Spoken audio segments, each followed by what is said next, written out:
In the last part of the lecture, we proved that K dot E, where K is propagation vector and E is the electric field component or electric vibration components in electromagnetic wave, was equals to 0. And also, I told you to prove yourself K dot H equals to 0. It means that the direction of vibration of electric and magnetic field are perpendicular, because dot product 0 तब होता है जब cos 90 angle आ जाए या theta equals to 90. तो ये तो हमें पता चल गया कि डायरेक्शन ऑफ प्रोपेगेशन के परपेंडिकुलर होती हैं ई और एच फील्ड. इसका मतलब इलेक्ट्रोमैग्नेटिक वेव एक ट्रांसवर्स वेव है. ई और एच का आपस में क्या रिलेशन है ये अब पता करना है. What is relation between E and H for the same given wave. ऐसा नहीं कि इस वेव का ई लिया और दूसरी वेव का एच ले लिया आपने. एक ही वेव के ई और एच में क्या रिलेशन है, let us find.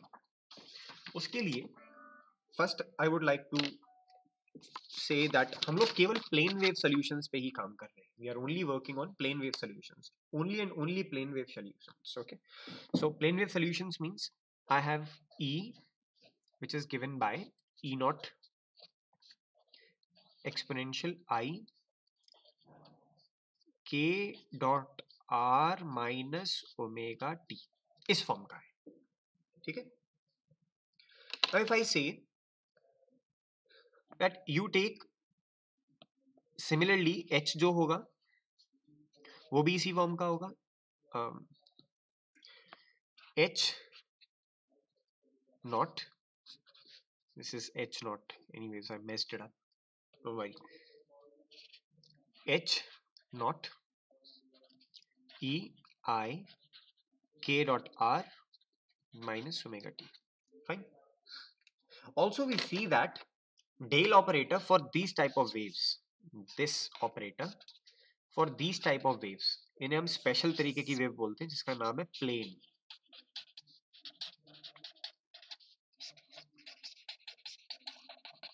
Plane wave solution of electromagnetic wave. ठीक है. अगर इस तरीके की वेव्स है तो del operator works only as i k. Direction के का डायरेक्शन के बराबर और मैग्नीट्यूड आई इंटू के बराबर. ठीक है. ये इस तरीके से एक्ट करता है. Now I would tell you, you take third and fourth Maxwell equation. तो थर्ड मैक्सवेल इक्वेशन होती है del cross E is equals to minus del B by del t. Okay, del cross B E is equals to minus del B by del t. इसको mu अगर आप common लेना चाहते हो, you can write it as del cross E is equals to mu naught minus del h by del t. Right? You can take it like this.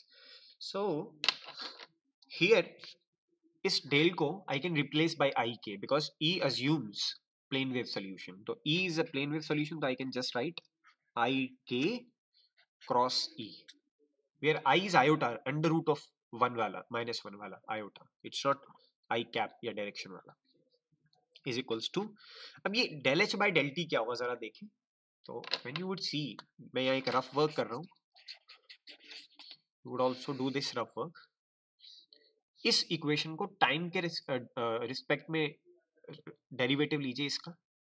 So derivative of del by del t of h naught e to the power i k dot r minus omega t will be equals to, आप इसे खुद से देखिएगा. देखिए H constant हो गया क्योंकि time का तो कोई फंक्शन था नहीं एच के, भले ही ये वेक्टर है तो भी.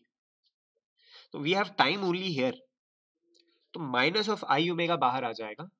Minus of i omega will come out and it will be just this, minus of i omega h naught बिल्कुल ऐसे का as it is e to the power k dot r minus omega T.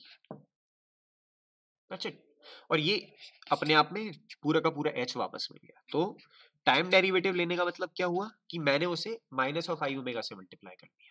That's it. और ये same E के लिए भी valid होगा. E का टाइम डेरिवेटिव लोगे आप अगर आप प्लेन वेव सॉल्यूशन के लिए, it will be same as if you have just multiplied with minus of i omega. तो इसे हम आइगन वैल्यू टाइप प्रॉब्लम बोलते हैं कि मैंने कुछ ऑपरेट किया, पूरा का पूरा वही फंक्शन वापस मिल गया, साथ में कुछ मल्टीप्लाई हो गया, है ना. तो यहाँ पे भी सेम फंक्शन वापस मिल गया, साथ में एक वैल्यू आ गई मल्टीप्लाई होके minus i omega. So minus i omega is the eigenvalue of differential operator for this function. हालांकि इसमें आपको ज्यादा डीप नहीं जाना, but here we got that on taking the time derivative with respect to the time derivative of h, we got minus of I omega, mu not तो constant था और h वापस मिल गया. ठीक है. सो अब हमारे पास क्या आया, that del cross e which was earlier is equals to minus mu naught del h by del t is equals to i बटा k cross E is equals to i omega mu naught h. I से i cancel कर लेते हैं. Okay, आई से i cancel हो गया. तो हमारे पास बचा कि जो के क्रॉस ई है एक्चुअली वो omega into mu into H के बराबर है. ठीक है, यानी के का कोई डायरेक्शन है, मान लीजिए के इस डायरेक्शन में है, ई का कोई डायरेक्शन है, तो हमें तो पता था ए और की जो ई और के है वो परपेंडिकुलर होने चाहिए, तो डेफिनेटली ई और के में 90 डिग्री का एंगल होगा ही होगा. अगर ये के का डायरेक्शन है तो ये ई का होना चाहिए. ठीक है, डिफरेंट 90 डिग्री का होना चाहिए. अब इन दोनों के क्रॉस प्रोडक्ट, आप क्रॉस प्रोडक्ट जानते हैं, it is something like taking 90 up, तो यहां से एक बाहर निकलता हुआ इन दोनों से 90 का एंगल बनाते हुए आएगा. So we also represent it like this. If this is k and this is E, तो ये ऊपर जाता हुआ will be k cross E. ठीक है, तो इन दोनों के 90 डिग्री पर, यानी आपस में ई और एच भी 90 डिग्री पर ही है, आपस में ई और एच भी 90 डिग्री पर ही है. Similarly, you can prove this for del cross H. So I hope you remember for free spaces we wrote del cross B is equals to mu naught epsilon naught del E by del T, क्योंकि J वाला term was 0 for free space. तो यहाँ से mu naught अगर you take in denominator, it will become del cross H is equals to epsilon naught del E by del T. अब बिल्कुल last part में जैसे हमने आर्ग्यू किया था कि ये दरअसल आई के बराबर है बस,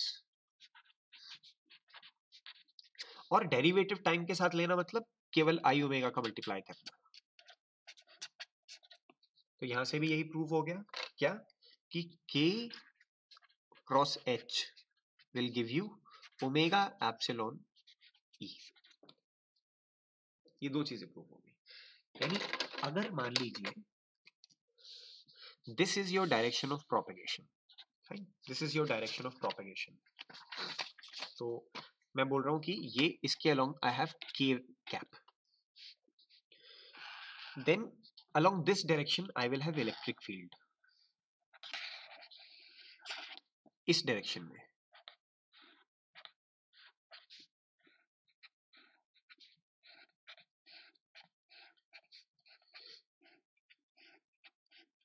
ठीक है, आई हैव इलेक्ट्रिक फील्ड, और इन दोनों के परपेंडिकुलर एक डायरेक्शन, यानी इस डायरेक्शन में along this, जो इन दोनों से 90 डिग्री पर है, I will have magnetic field.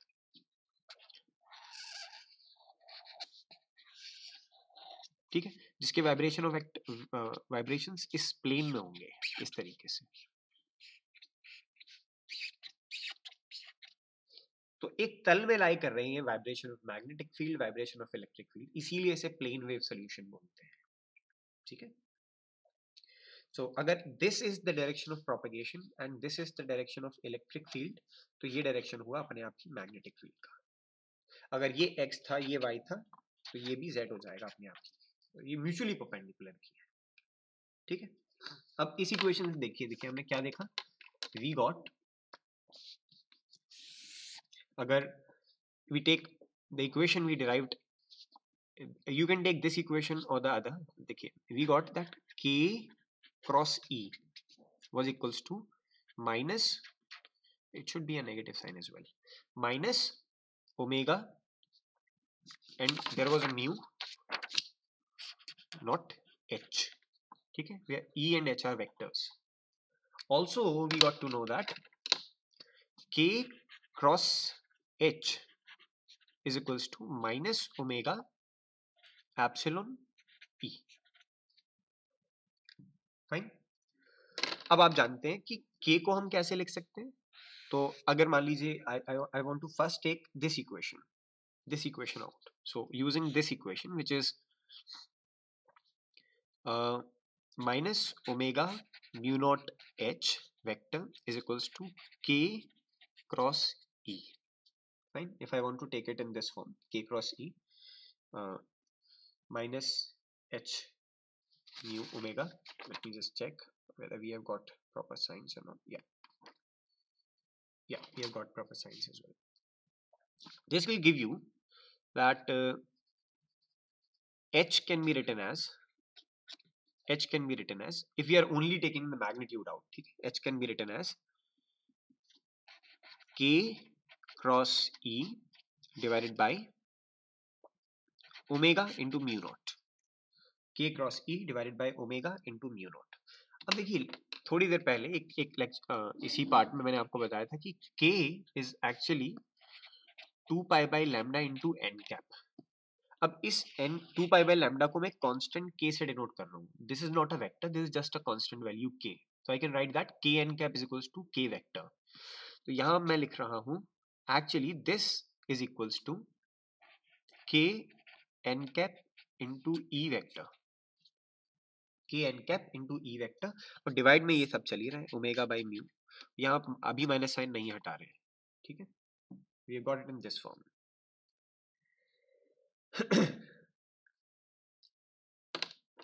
Now what we see is, देखिए you can also take n cap into e out. अब n कैप यूनिट वेक्टर है, n कैप एक यूनिट वेक्टर जिसका मैग्नीट्यूड 1 है केवल maximum. k upon omega, omega by k क्या होता है? Omega by k equals to c. We know that omega by k which we call as phase velocity of a wave in terms of electromagnetic waves will be c. मैं यहाँ लिख सकता हूँ कि जो h कैप है दरअसल या मैग्नीट्यूड ऑफ h कैप है वो बराबर हो गया किसके? मैग्नीट्यूड ऑफ h कैप बराबर हो गया 1 अपॉन म्यू नॉट c. यहाँ से देखिए ये I should say k upon omega बन गया c और म्यू नॉट रहा अभी हमारे पास mu naught c n cap into ई वेक्टर का मैग्नीट्यूड, n कैप इंटू ई वेक्टर का मैग्नीट्यूड. तो because n cap is a unit vector so I can just simply take, अगर केवल मैग्नीट्यूड की बात हो रही है तो s कैप का magnitude will be equals to e का magnitude upon mu naught c. ठीक है, e का magnitude upon mu naught c. तो हमारे पास एक टर्म आया जिसे बोलते हैं वेव इम्पीडेंस, कि अगर सेम वेव के लिए आप रेशियो ले लें इसका, magnitude of electric field and magnitude of magnetic field का रेशियो ले लें, so this is equals to mu naught c. ठीक, और इसको हम बोलते हैं वेव इम्पीडेंस, डिनोट करते हैं जेड नॉट से. वेव इम्पीडेंस डिनोट करते हैं जेड नॉट से. बट थोड़ी देर पहले हमने देखा था कि जो सी होता है वो अपने आप में 1 upon under root mu naught epsilon naught के बराबर होता है, speed of electromagnetic waves in free space. ये तो हमने डिराइव भी की थी.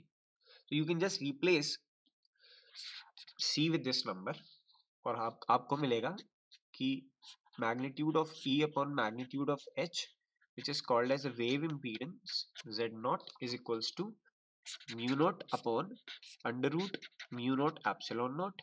आप कैंसिल करेंगे तो you will get under root mu by epsilon naught. ठीक है, under root mu naught upon epsilon naught. इसे हम कहते हैं वेव इम्पीडेंस. तो अगर आपको किसी मटेरियल का म्यू और एप्सिलॉन पता है तो आप रेशियो भी पता कर सकते हैं ई और एच का. You can easily find the ratio of E and H. Fine. तो ये जो पार्ट है लेक्चर का, हम इसमें हमने पढ़ा कि सबसे पहली चीज कि ट्रांसवर्स नेचर होने के साथ साथ इलेक्ट्रिक और मैग्नेटिक फील्ड के वाइब्रेशंस आपस में परपेंडिकुलर होते हैं. ठीक है, और दूसरी चीज हमने ये देखी कि अगर हम रेशियो लें मैग्नेटिक और इलेक्ट्रिक फील्ड या इलेक्ट्रिक और मैग्नेटिक फील्ड का, then it will be equals to under root of mu naught upon epsilon naught for free space, under root of mu naught upon epsilon naught. अब आप ये value as a homework मुझे drop कीजिएगा कि ये एक constant value होगी, कितनी होगी, और इसकी यूनिट्स मैं आपको बता दूं ओम्स में होती है. इसकी यूनिट ओम्स में होती है. तो that's why we call it as wave impedance. Impedance कितनी वैल्यू होगी, कितने ओम्स नियरली होगा ये. So on an average, it is equals to some quantity, and you are going to drop in WhatsApp what is that quantity. Okay, thank you so much.